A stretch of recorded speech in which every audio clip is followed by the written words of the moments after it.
Necrosis जिसको हम accidental cell death भी कहते हैं।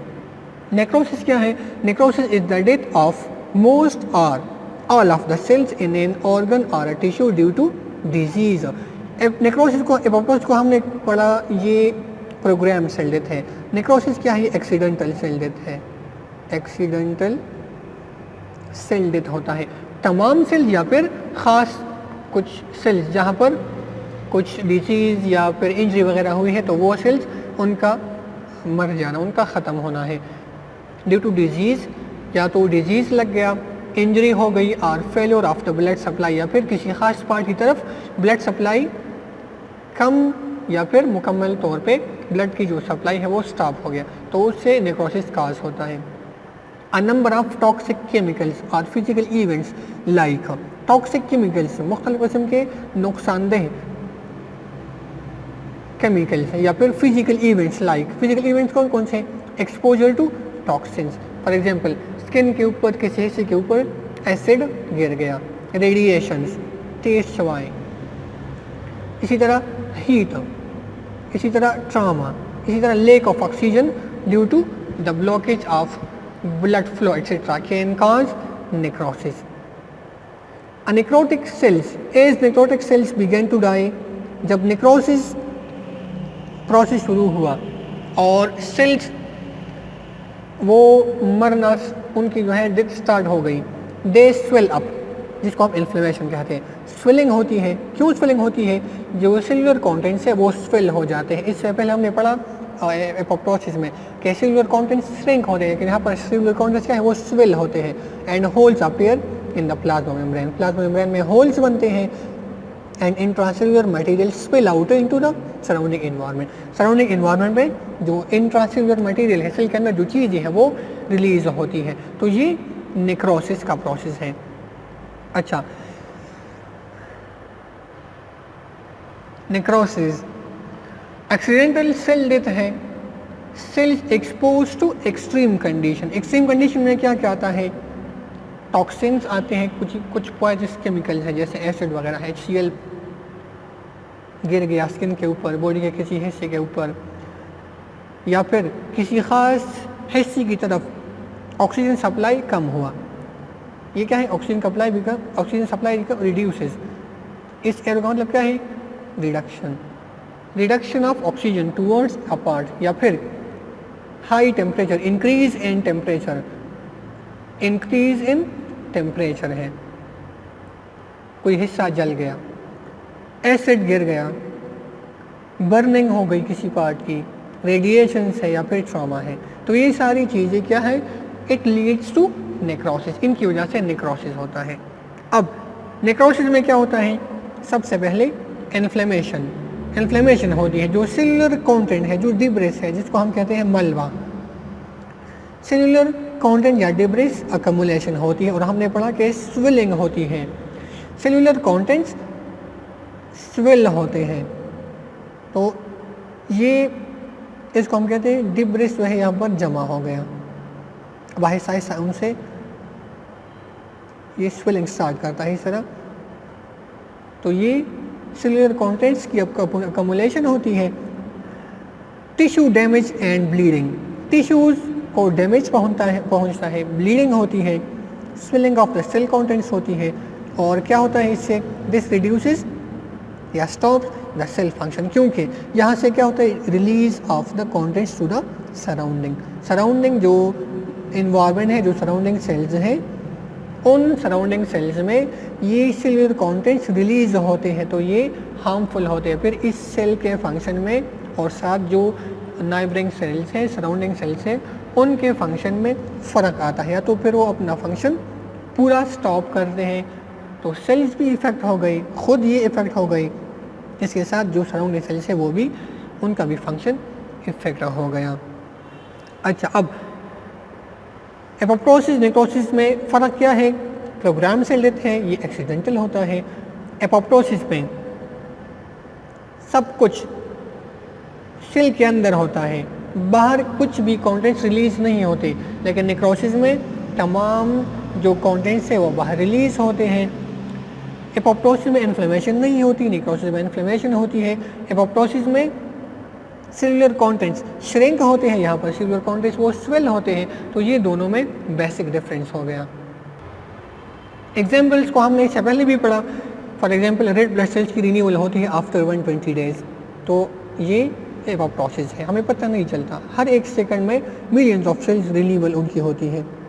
इस तरह मेटामॉर्फोसिस में टेडपोल का जो टेल है वो डिसअपियर होता है with between the human fingers at the time of birth, तो वो क्या है फिर आहिस्ता आहिस्ता वो डिसअपियर होता है। अब ये भी क्या है, एपोप्टोसिस है।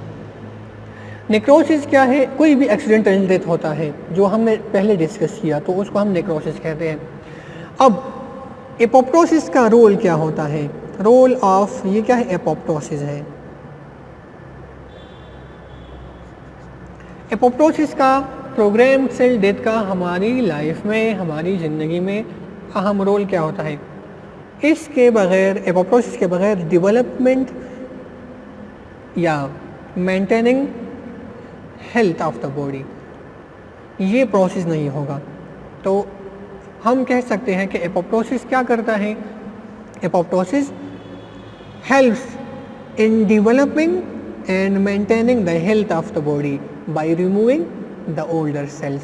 ओल्डर सेल्स रिमूव होते हैं, नए सेल्स उनकी जगह बनते हैं, तो बॉडी का हेल्थ और जो डेवलपमेंट का प्रोसेस है वो मेंटेन रहता है। एपोप्टोसिस में क्या होता है, अच्छा हमारी बॉडी में ऐसी एंजाइम्स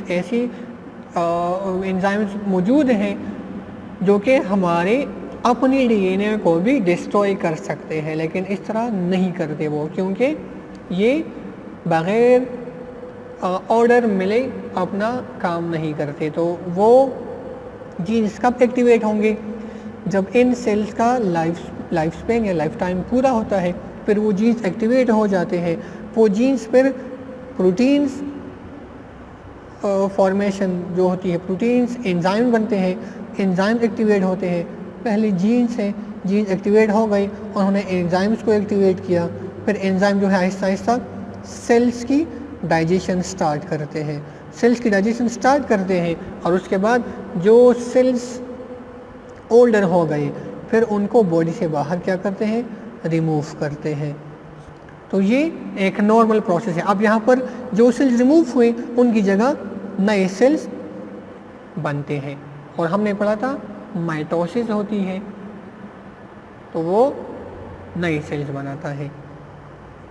ये हमारे पास एपोप्टोसिस और नेक्रोसिस और दोनों में डिफरेंस था। साइंटिफिक इंफॉर्मेशन पढ़ते हैं। Many organisms are haploid, example fungi and many multicellular protists like Chlamydomonas. They make haplite gametes by mitosis. Haplite gametes उनके बनते हैं लेकिन mitosis के through. When gametes fuse together, haplite zygote is formed. दो gametes fuse होते हैं तो haplite zygote से उससे जो है diploid zygote बनता है। Diploid zygote undergoes meiosis, फिर वो meiosis स्टार्ट करता है and make 4 haplite cells, उससे haplite cells बनते हैं 4. These cells undergo mitosis, उनमें फिर माइटोसिस होती है to create the haploid organism, तो दोबारा एक हैप्लाइड ऑर्गेनिज्म बनता है। फॉर एग्जांपल हमारे पास कोई भी ऑर्गेनिज्म है, यूनिसेलुलर ऑर्गेनिज्म है, सपोज प्रोटिस्ट हम लेते हैं क्लैमाइडोमोनास।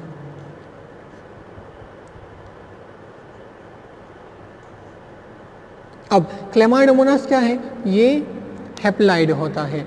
ये क्लैमाइडोमोनास माइटोसिस के थ्रू गैमीट्स बनाता है और हैप्लाइड गैमीट्स बन गए। ये क्या है, ये हैप्लाइड गैमीट्स हैं। अब हैप्लाइड गैमीट्स बन गई, उसके बाद ये जो गैमीट्स हैं ये फ्यूज होते हैं। किस तरह, दूसरा यहाँ पर दूसरा भी क्लैमाइडोमोनास है, माइटोसिस करता है, हैप्लाइड गैमीट्स बन गई। ये भी क्या है, हैप्लाइड पेरेंट है। अब दोनों हैप्लाइड गैमीट्स वो फ्यूज होते हैं। हैप्लाइड गैमीट्स फ्यूज हुए तो क्या बना, डिप्लॉइड बना। When gametes fuse diploid zygote is form. अब ये डिप्लॉइड ज़ाइगोट क्या करता है, the diploid zygote undergoes meiosis and makes 4 haploid cells. ये मियोसिस करता है और इससे क्या बनता है, 4 हैप्लॉइड सेल्स बनते हैं। अब ये क्या है, ये मियोसिस है और ये 4 हैप्लॉइड सेल्स बन गए। मियोसिस के थ्रू इससे 4 हैप्लॉइड सेल्स बनते हैं। These cells undergo mitosis to create the haploid organism. अब यहाँ पर ये माइटोसिस स्टार्ट करते हैं और फिर इनसे एक हैप्लॉइड ऑर्गेनिज्म बनता है। माइटोसिस के थ्रू डिवाइड होते हैं तो हर एक से एक हैप्लॉइड ऑर्गेनिज्म बनता है।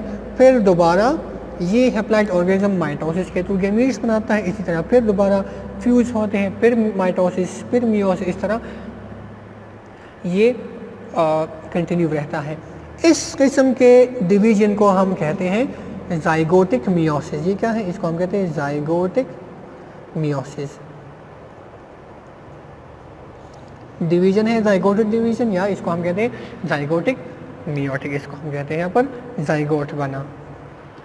नेक्स्ट साइंटिफिक इंफॉर्मेशन में साइंस, टेक्नोलॉजी एंड सोसाइटी में क्या लिख रहे हैं कि human growth and development are dependent on cell division. Human growth और डेवलपमेंट, नशोनुमा और डेवलप बॉडी का कुछ जो है पार्ट्स, उसमें डेवलपमेंट का प्रोसेस आता है, are dependent on the cell division. Cell division के ऊपर डिपेंड करते हैं। However the uncontrolled cell division may lead to the tumors formation in the tissues।